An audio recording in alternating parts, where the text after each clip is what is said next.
Okay, we're ready for the next talk. If you'd all take your seats, there is going to be a quiz. When I spoke with Rainer yesterday and informed him that I was going to be moderating the session, he said he needed no introduction. So, for those of you who may not be familiar with Dr. Lotz, he's had a continuing endeavor for more than 40 years, and he's to contribute numerous reference sources, discographies, research, graphics, photos, reissues, heck, just plain issues, stuff that hasn't been out before, generally having to do with recordings in Europe, often in Germany in particular. Included in this is a massive multi-volume German national discography, which has just published a new volume on Judaica. In recognition of his considerable accomplishments, Dr. Lotz has been the recipient of an ARSC Lifetime Achievement Award in 1998.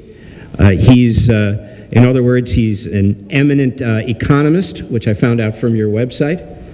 We're correct? An eminent discographer, an eminent researcher, and with friends like these, who needs eminence?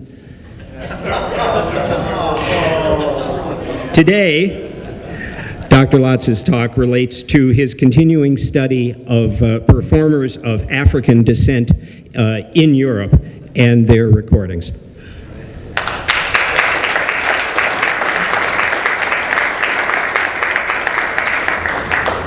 All right, thank you and good afternoon. I hope you are still awake and can stand another half hour or so of strange sounds and German English. Somewhat laughing record. Since I last addressed you on the topic of cross-cultural links between Germans and African Americans, I have been able to, quote-unquote, persuade Richard Weitze of Bear Family Record to take up a completely idiotic project of mine, and that is the reissue of all the sounds ever made by people of African descent in Europe. And since that would be a project that for which I should be locked up, I have a time frame, and I said to him, let's just confine ourselves to recordings made during the acoustic era, before microphones. And he said, yes, okay. And at that time, he didn't know that we were speaking about some 2,000 sound documents, which, if they are issued on CDs, would be about 30 CDs or something like that. I also proposed to him to add DVDs of all films made by black people, both sound films, which were also made in the acoustic era, and silent films. And for the good luck of Richard Weitze of Bear Family, this proved to be too expensive. And what? Yes, nothing is expensive for the owners of films charge prices which are beyond the capabilities of others than TV stations and commercial filmmakers, and others maybe orphan films, but apart from home movies, nobody knows who the real owners are, and those who own the films don't dare to hand them over to us because some rightful owner might turn up after all and charge the prices the others ask. So I couldn't do that project on my own, and I asked several friends of mine to join me, and let me see how I can. Yeah, one of them is Geoffrey Green, an eminent historian from England, from the United Kingdom, and the other one is Howard Rye, whom you may know as the editor of the Revised Blues and Gospel Record, huge discography. And Jeffrey Green has done a lot of research and published books about blacks in Britain. The types of performances can roughly be divided into two categories, those by Africans and those by African Americans from the United States mainly. I understand that most of you are mainly interested in African American recordings, but when I started on this presentation, I understood that our host would be the ethnomusicology archive here in California, and unfortunately there is a parallel sessions where all the ethnomusicologists are, and I'm now talking to you non-ethnomusicologists. So I have selected some 5 examples of strange, even bizarre recordings by Africans, and after that, if we have the time, we will turn to recordings made by African Americans. Here's Jeffrey Green again. Now, first, let's start with the Pygmies. James Harrison was an Oxford-educated world traveler, big game hunter, and officer in a socially elitist volunteer cavalry regiment in Britain, who saw no war service in 20 years, but still rose to the rank of major. And he spent part of his money hunting trophies in the Congo forest and in search of the elusive okapi, which he never found, but he made photographs of pygmies. And his photographs created interest in Britain. He seems to have entered a contract with theater owners to bring Congo pygmies to Britain, and he did. On a return visit in 1905, Harrison recruited 6 pygmies and brought them to London. Their interpreter was a German-born Londoner, William Hoffman. From the late 1880s, he had been employed as valet by the explorer Stanley in the Congo. Having been dismissed and re-employed and dismissed and re-employed again and again for stealing, lying, cheating, and generally being dirty. We can only speculate what special relationship there existed between Stanley and this man Hoffman, and I won't publish this here and speak about it in public. So, quote, that weird band of little people from a strange land, as they were called, appeared on stage. They danced and sang. They also visited the Foreign Office and Parliament and attended a garden party at Queen Victoria's Buckingham Palace. The 6 pygmies seem to have made the first commercial recordings in Europe by Africans. Made in London, pressed in Germany, and released in early 1906, the 5 gramophone company discs have escaped the attention of anthropologists. The labels identify them as pygmy. Most likely they were Aka or Aswa people. The record is labeled Oriental Talking. The record was categorized as Oriental Talking. The English voice introduces the group, stating the date and the place in a King's English sort of language, and then this is immediately followed by the strange sounds of Chief Bokani. Could we have the first track, please? Native folk song by Chief Bokani, Chief of the Pygmies, from Central Africa, August 25th, 1905, London.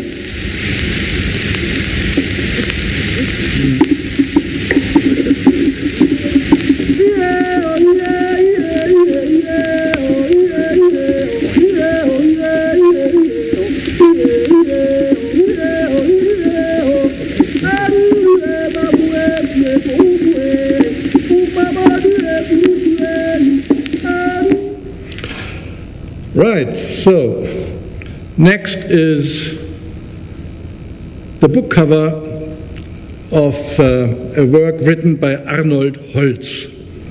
Arnold Holz was a German entrepreneur and traveler with an office in Addis Ababa. He had been received by Emperor Menelik a number of times. Around 1905, he proposed to the German Foreign Office. They presented Ethiopia's emperor with a truck-size motor car in order to strengthen relations. The vehicle was about 20 feet long, had a maximum speed of 8 miles per hour. But the mountainous terrain, there were no roads at that time, of course, defeated the vehicle, which was too heavy and the engine too weak. It took Holz another 3 years to undertake a second attempt, and in early 1908 he reached Addis Ababa and the imperial residence at an altitude of some 8,000 feet in a 35 horsepower vehicle. However, his British competitors have been clever and had been there first. They beat him by 20 days. Now, this man Holz, he was a shrewd businessman, and he had one ace up his sleeve. The bodywork of his car was painted with the Ethiopian lions, and that earned Holz the trust of the emperor, and he beat the British after all. So, Emperor Menelik now had a car, actually two cars, the German and the British, but no drivers, no chauffeurs. So Holz, the clever businessman, took 3 Ethiopians that were selected by the Negus, by the emperor, and took them to Germany for training and further training and to be trained as mechanics. There in Berlin, one of the 3 Ethiopians, Tessema Eshete, recorded more than 50 titles for the Baker Company. According to the family, and I have spoken to the grandson of this Ethiopian, he returned from Germany rich and famous, having recorded gramophone discs for an honorarium of the equivalent of 112,000 US dollars. This amount was exorbitant. For no other recording artist of the period is known to have been paid similar sums. I'm sure Holz, the shrewd businessman, was trying another way to impress the emperor. We don't know why and how, but he had something up. Now, surviving packing lists for those Baker records reveal that only 1 copy of each disc was sent to Ethiopia. And 3 crates were sent to one Deja Tafori in the city of Harar. And Deja Tafori is none other than Ras Teferi Makonnen, who is or was the future king Haile Selassie, who took the world stage when Mussolini invaded his country in the 1930s. So Holz had already put his bet on the future emperor, and he couldn't know at the time that he gained his throne through a coup d'etat, but that makes a difference between a poor and a good businessman. Now, our recording artist Tessema Eshete was the son of a professional court musician, and he must have learned text and melodies from his father. Most are double entendre songs performed in the Amharic language, praising heroes and nobility, but he also knew a repertoire of religious songs, and Linoch Hameru is a prayer to Saint Mary performed in Ge'ez, which is the liturgical language of the Ethiopian Orthodox Church. That's an ancient Christian church, of course. Eshete accompanies himself on the masinko, that is a sort of a violin made out of a wooden sound box covered by an animal skin, and the second voice heard on the recording we are now listening to is that of a companion, one of the 2 companions.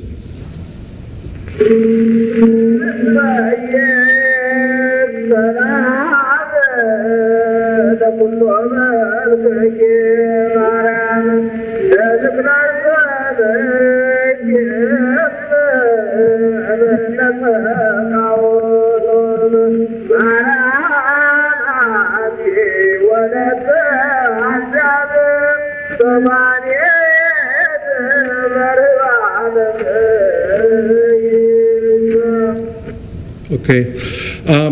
No copy of the original Baker disc has ever been found. This is a later repressing on the Odeon label, and only one copy of those Odeon discs have been found, and they are at the National Archive in Addis Ababa and had been transferred with pre-low fidelity equipment on a musical cassette, and the record has since been broken, and it cannot be recorded any better than the example we just heard. Now, let's turn to another bizarre episode, and that is the German prisoners of war during the First World War. Prisoner of war camps were set up all over Germany. One camp about 25 miles south of Berlin was different from all others. It was specially built for Muslims. They received privileged treatment and had a mosque built for them, and this camp was therefore known as the Crescent Camp. Baron Max von Oppenheim, an archaeologist who spoke fluent Arabic, he was the German counterpart to Lawrence of Arabia, suggested that Muslims could be persuaded to turn against their colonial masters, France, Britain, and Russia. A newspaper, Al Jihad, was distributed in the camp for that purpose, and in several languages, including Arabic. Now, other African prisoners were kept at two other separate camps. These three camps were of special interest for linguistic researchers and ethnologists due to the inmates having a rich diversity of cultures. Between 1915 and 1918, a so-called Royal Prussian Phonographic Commission collected a total of almost 3,000 recordings of prisoners of war, and in some 250 different languages, dialects, and traditional music. While the war lasted, these activities were kept secret.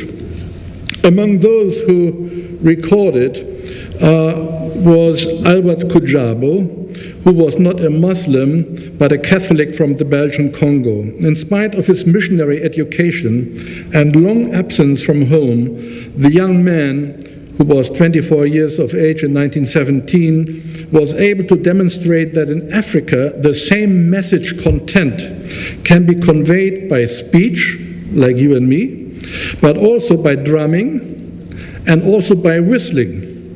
The archive's recording sheets state that he does not play any native instruments in the camp. However, Kujabo clearly plays different drums on the recordings and can be seen on a photograph, this photograph, using a slit drum made of a hollow tree trunk.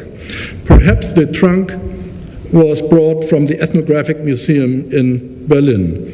Let's hear an excerpt of a recording on which he demonstrates the words, we are talking about 1917, it is war, which it was, and he speaks into the horn by drumming, by spoken word, and by whistling.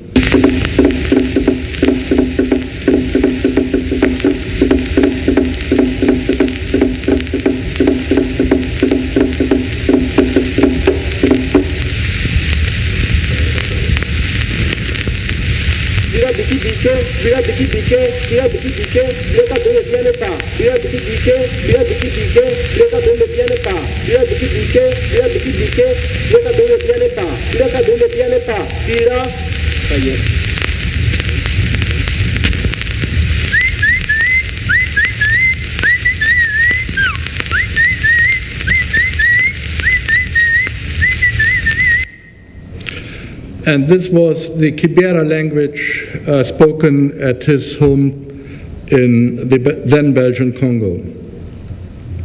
Now, we are still in Africa, and now we turn to Sol Plankey. Sol Plankey is the gentleman to the far left in the upper row. He was born in South Africa in 1876. From the mining town of Kimberley, he fought for political recognition of blacks and opposed the eventual territorial separation of blacks from the country's white population, later known as apartheid. Plunky was alert to black ambitions in the United States by correspondence and reading the United States black press. In 1912, he co-founded the South African Native National Congress, later named the African National Congress, ANC, and he became the ANC's first secretary. In 1914, he was a member of a delegation to Britain to appeal for British government help against South African government politics. He returned to London in 1918 and again in 1923. In London, Plunky appeared on stage as a spare-carrying African in order to gather funds for his ticket home. Before his return, he had recorded several titles for the Zonophone Company in London, in Setswana, Zulu, and Xhosa. One title is of particular interest, an innocent-looking Hlubi folk song, Across the Tugela. Not announced on the label and unknown, of course, to the management of the British record company, Plunky switches from the folk song to a hymn, Nkosi Sinafrika, God Bless Africa. The hymn was composed in 1897. It had spread beyond South Africa and was adopted at political meetings of Africans as a symbol of independence and resistance to apartheid, which is why it had been sung to open and close the first Congress meeting of the ANC in 1912. Plunky was the first to record Nkosi Sikelel' iAfrika in Europe. His tune became the national hymn of South Africa. We now play a short excerpt of the start, of the beginning of the recording, and then we will immediately follow that with the next track, which is the middle of that tune, and you will see that he switches from this innocent folk song to this anti-apartheid resistance song. Intisio yani aiko apa ikudelo tukela dikumbulise lokoko betu speciale go tukela kela Sikelel' iAfrika malopaka mupondo gayo iba imithandazo wethu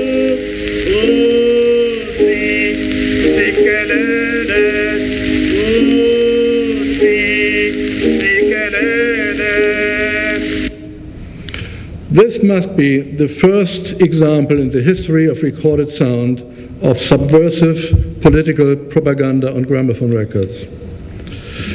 Now, it seems to be inevitable and inescapable, a rule of nature, really, that the moment you publish, no matter how intensely you have researched, new information will turn up.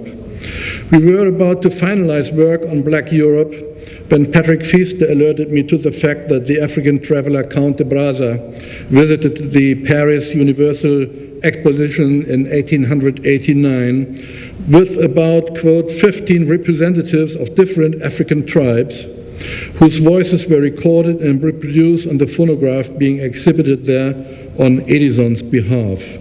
A collection of these cylinders is supposed to be preserved at the National Museum of American History at Washington, D.C.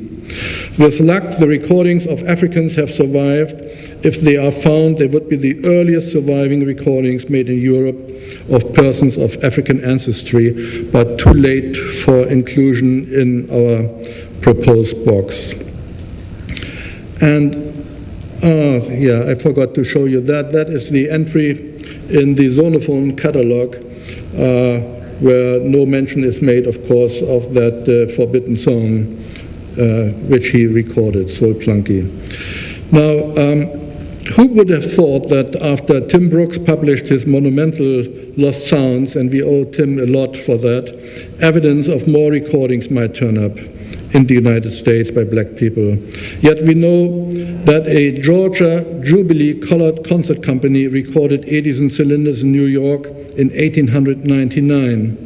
And that evidence came up It's probably too small for you to read, but in an Australian newspaper where a public demonstration of phonograph records was made, and this particular cylinder was mentioned. And in the 1898 Christmas number of the Indianapolis Freeman, we read that one Jenny Jacobs came to New York in 1890 at age 15 and accepted a position as phonographer. In 1893, she was the World Fair correspondent of the Chicago Mail and returned to the metropolis at the close of the Columbian Exposition. Miss Jacobs again resumed in New York her phonographic position. So what do we make of that cryptic reference? The cylinders certainly have not been found to date. At any rate, in 1897, Jenny Jacobs graduated in law at New York University, but apparently did not devote her life to law, but became a vaudeville agent. In 1901, she arrived in Britain as manager of Belle Davis and her Pickaninnies. All Belle Davis recordings will be included in our box, and I think I played one excerpt at the New Orleans conference to you. A few months before Belle Davis, however, another African American arrived in Britain, and that was Seth Weeks. He too recorded for Berliner. Seth Weeks had started with a violin, but soon abandoned that in favor of the guitar and eventually the mandolin. After playing and practicing for some 15 years, he conducted a mandolin and guitar orchestra in Tacoma, Washington. His international reputation as America's greatest mandolin virtuoso was such that a few days after his arrival in Britain, and even before a scheduled performance at the Kamaya Festival of the Banjo, Mandolin and Guitar, he made Berliner discs and Edison phonograph cylinders in London in 1900. Weeks can be credited with writing the first known American mandolin concerto in 1900. His published works include original mandolin compositions, mandolin arrangements, other instrumental music, and vocal music. Most of his vast recorded output, and it is really vast, notably the frail cylinders, has not been preserved. We have been unable to find any. His repertoire included Johannes Brahms and Franz von Suppé, but also at a Georgia camp meeting. This tune, although written towards the end of the century, is perhaps the best contemporary relic of minstrelsy. And despite of all his achievements, Weeks' achievement, his name is almost forgotten now, at least in the United States. Weeks' superb recording is syncopated and up-tempo, and he runs ahead of the pianist at time. Let's listen to a brief excerpt.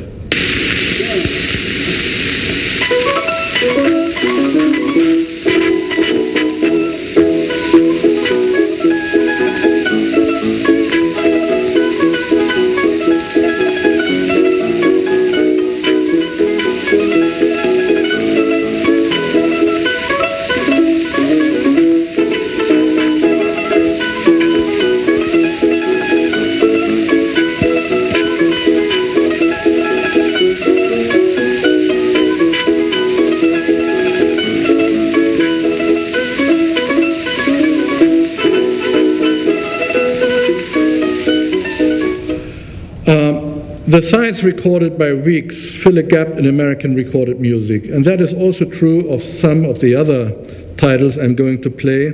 Let us consider first the duettist Carlyle and Wellman, or Wellman and Carlyle. George Horace Carlyle was born in Minneapolis.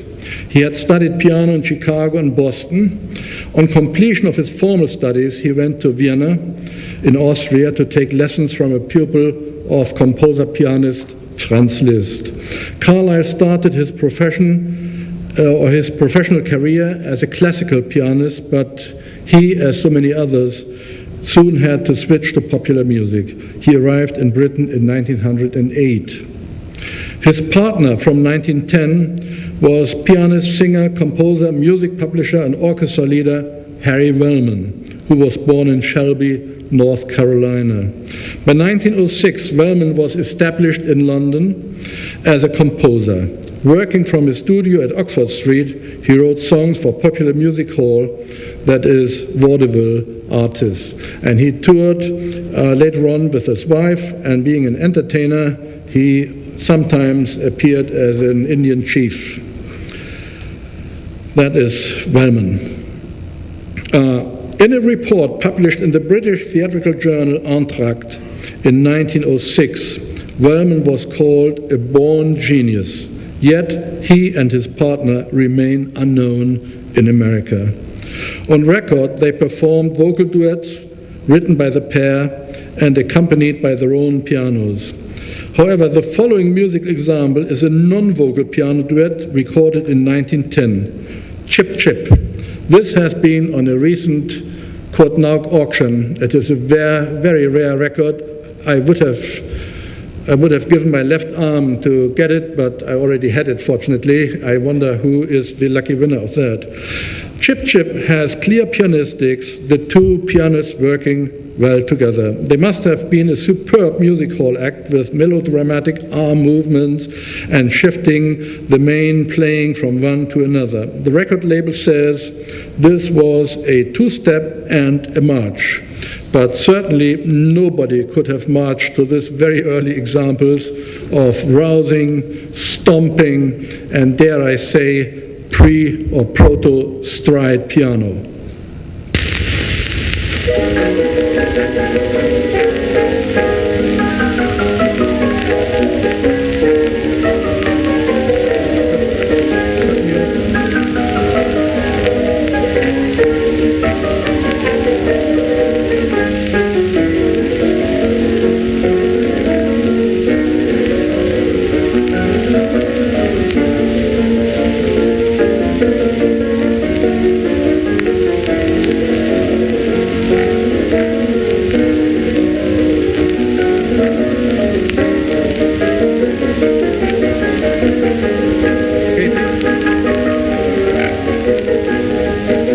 I'm told, once again, I'm running out of time, so I'm not playing the entire pieces and expose you to extracts only. The next unlikely pair is Charles Manny and Bob Roberts. Bob Roberts was born at Boston, Massachusetts in 1889. His earliest traced engagements are in 1907 with the Arlington Four, billed as singing and dancing messenger boys.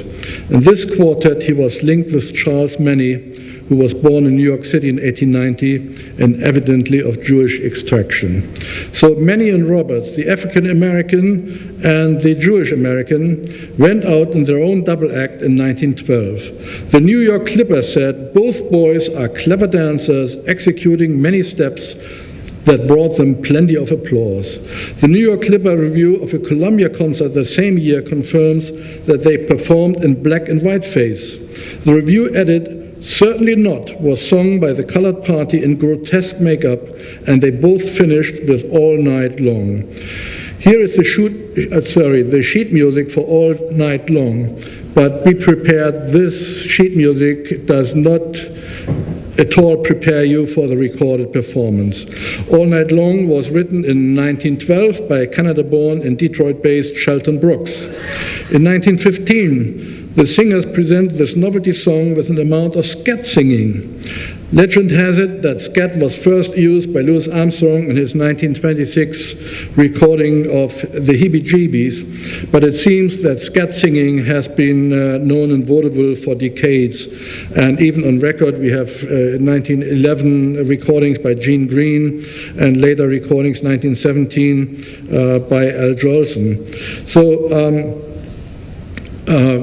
Manny and Roberts, however, can claim to be the first scat duettists on record, as you will now hear.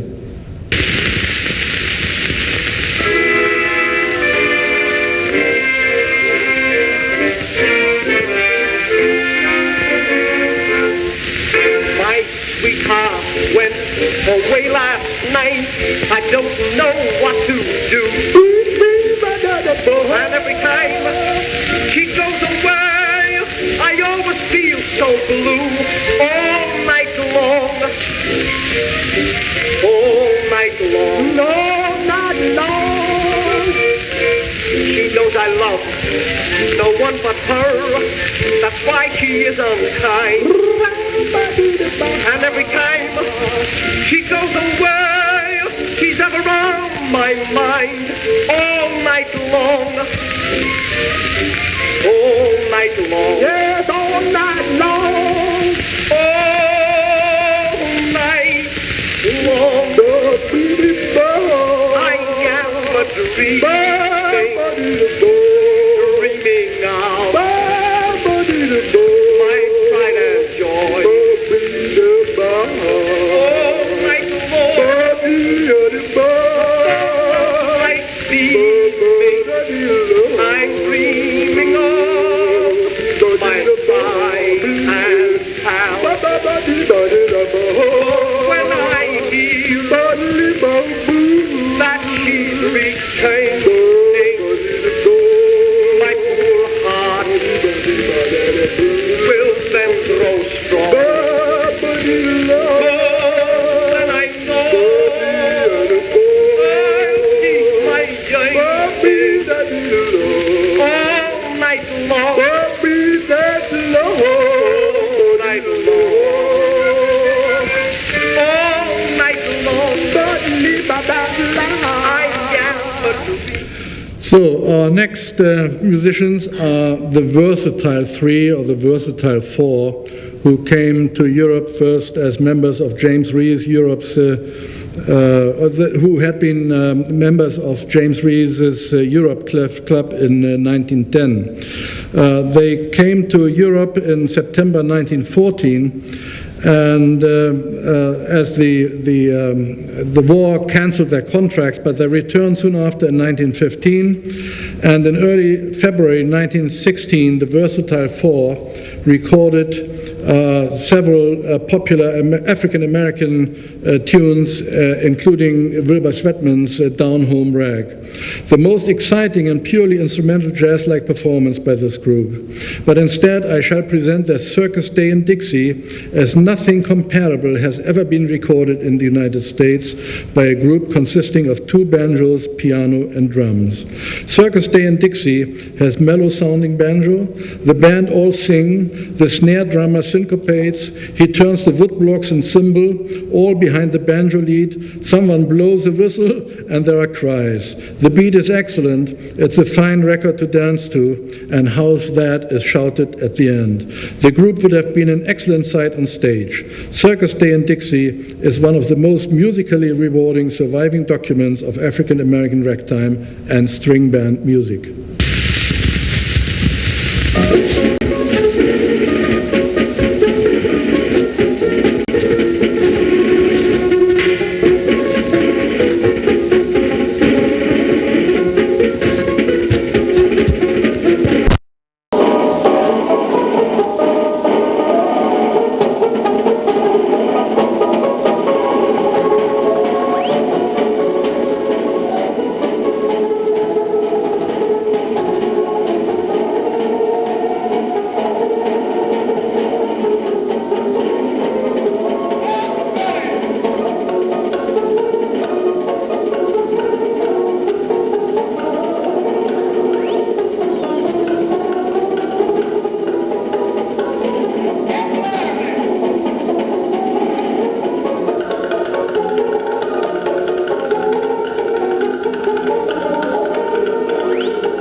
I must stress that all those recordings are raw transfers. They have not yet been mastered and worked upon, so the end result will be much better and clearer to listen to.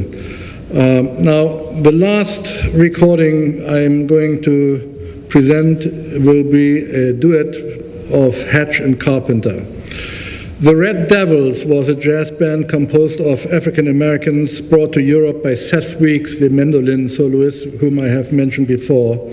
And they recorded in London in 1920, but all titles were rejected and no tests have been found, no matter how hard we searched for them. The pianist of the Red Devils jazz band was Elliot Carpenter from Philadelphia, a baritone singer. After having toured in Egypt, Carpenter returned to the United States in 1923. By 1925, he had joined forces with Isaac Ike Hatch from New York. Hatch, a tenor, is said to have studied voice under Abby Mitchell and to have toured in vaudeville. In 1919, he was a regular banjo player in Wilbur Sweatman's band. In 1926, press release, it was claimed that Hatch could sing in Italian, French, and Jewish, and could speak the Jewish language fluently. Exactly 1 month after their arrival in England, Hatch and Carpenter made their first recordings for the Zonophone label in December 1925. They were to return to the studio many times. I'm selecting for you That's All There Is. It is a vocal duet, and Carpenter plays the piano and Hatch blows the kazoo.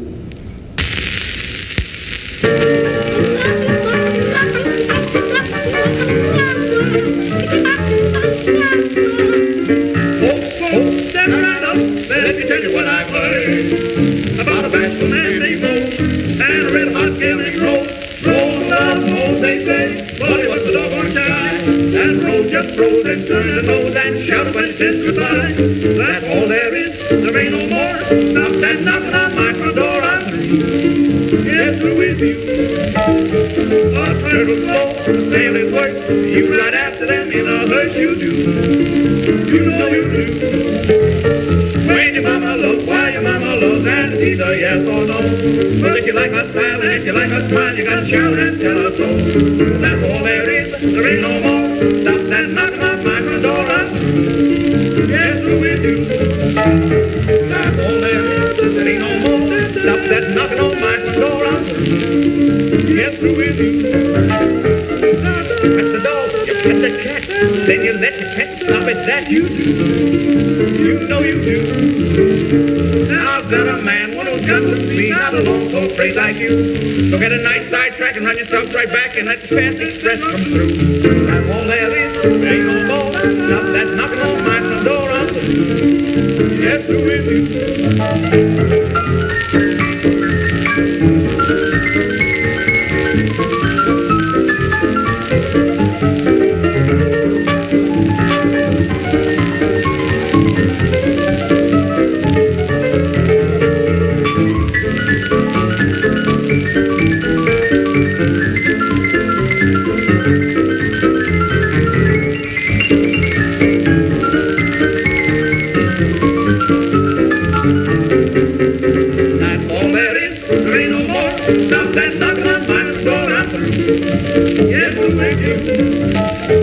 You took me to a swell cafe. Now I know a gal has to pay, that's true. You know it's true. There were olives there and you cried out loud, so the whole cafe got wide. You said I'd like to know how long the greens go before they get to be that fried. That's all there is, there ain't no more. Stop that knocking on my front door, I'm through. Yes, through with you.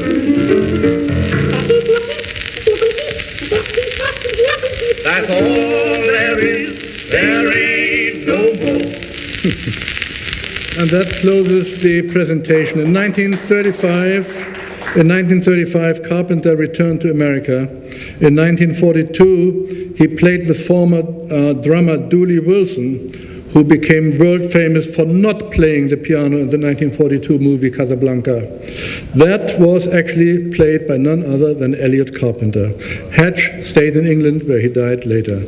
So, in conclusion, it's extraordinary that so much of this apparently alien material found its way onto record in Europe. Extraordinary that it should include surely crucial oral documents of African American musical styles. Styles that were not recorded in the United States, perhaps because they were already considered out of date.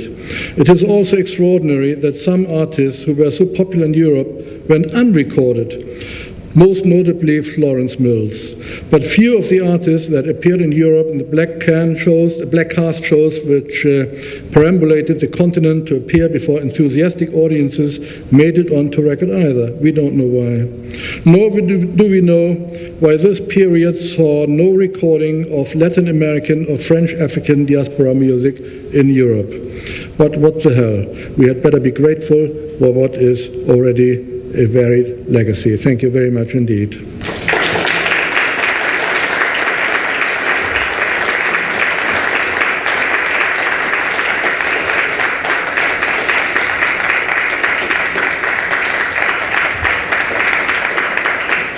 We have no time, but I still take questions. Chris? I'm curious, why was the second to the last record with the two banjo players, why was that so distorted? Were they too close to the thing, or is the transfer rather poor? It's a transfer problem. It will be straightened out on the release. When you redo them again? Yeah. Mosen? Do you have the matrix number of the first record? Sorry, Matrix number of the first record. Do you have it? yes. Well, we work from the actual records, and therefore we have all the discographical details. Do you have it here? Can you tell? I have it on my laptop.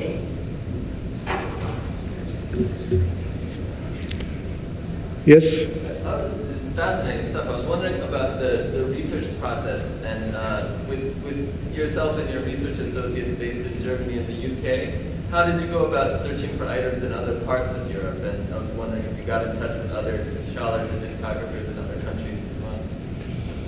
Well, it's one of the wonders of the internet that you can reach people all over the world within fractions of a second. And there is a coterie of friends and a network of researchers. And since we are in the business of record research and record collecting for the past half century, we know people and people know us, and still of the 2,000 items that we have identified as potential candidates, about 20% have not been found as yet, mostly cylinder recordings which have disappeared, and quite sure, certainly the moment we publish, some of them will turn up. So, but I believe in publishing as is. If I wait for another year, things may turn up or may not turn up, and I'm glad that the Bear family took it upon them to publish the thing which can never sell. I don't know why they do it, but I'm glad they do. How many CDs will it be? We were thinking first of doing it on a USB stick. Then we were thinking about a DVD or two DVDs of MP3s. But now finally I have twisted the arm of Richard, and he will publish it on CDs, at least the African American stuff. How many? Between 15 and 30. And of course a coffee table type book. When is that projected? Sorry, Vincent? Ryan, first of all, thank you for doing research in this area. It's something that really is long overdue. But also, what year is that? Carpenter and Axel. The last one you played, what year was that? 1925. 25? 1925, yes. It sounds electric, but it probably is acoustic, right? Yeah, at that time, the gramophone company switched from electric to from acoustic to electric and back, and so in that very session we have both electric and acoustic session. Both acoustic and electric recordings. But wasn't it also very improved by then, the acoustic recording process? By 1925? It was certainly improved, but it still didn't have the range of frequencies that you can achieve with the microphone. But did they actually record with both mic and the horn? Or? No, some titles were recorded with a microphone and some titles were recorded acoustically. And basically the cheap label zonophones were recorded acoustically, and the more prestigious Plum, his master's voice label, was recorded electrically early on. Do you actually have all these discs, or they come to you by? I have most of the African American stuff, but the remainder we had to look the world over. It was very, very, very difficult to locate them all. And actually we paid a lot of money to the EMI archive for the right for transfer for those zonophones in his master's voice that we could not find in any private collection. And happily they have still most of them, not all of them. And they even had some Berliners, which nobody else has. And but about, say, 50% of what they had at one time is now gone, including a legendary recording by Williams and Walker in London, which has never turned up, although I have spoken to Chris Ellis, an ardent record collector who has worked for EMI for many years, and he searched for it. He swears that he saw it once on a 7-inch zonophone, but it has since gone. If it ever existed. I mean, we are all human, but he swears it's true.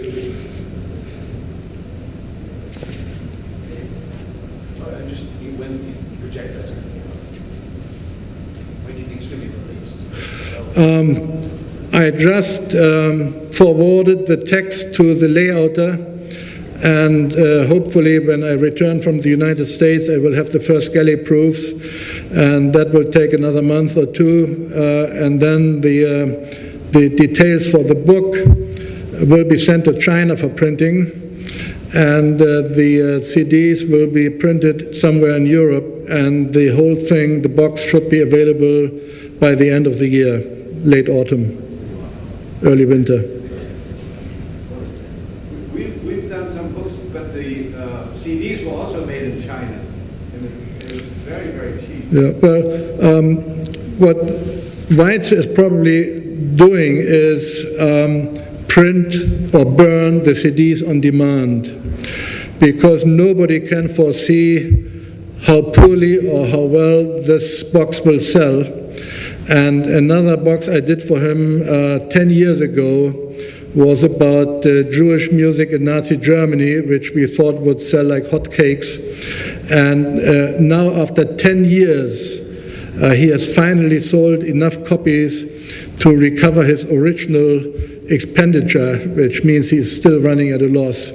But nowadays, with this new technology, you can have small print runs of 100 or 200 CDs, and that is more economical. So when the next 100 orders come in, they will burn another 100 copies of each CD. So otherwise they would be in the storeroom and eating up money.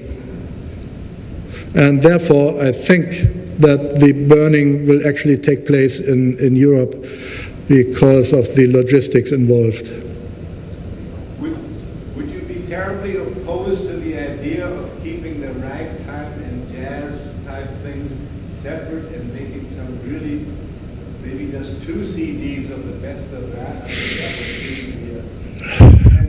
I'm not involved in the business end of this box, and I have to leave it to Richard Weitze on how best to proceed. And what we probably will be doing is a separate set of CDs with African American material, and publish the remainder, the ethnic recordings, almost 1,000 of them, on MP3, burned on DVD or an USB stick, because the demand for that is obviously limited to real ardent collectors and ethnologists and linguists, and not the broader public at large.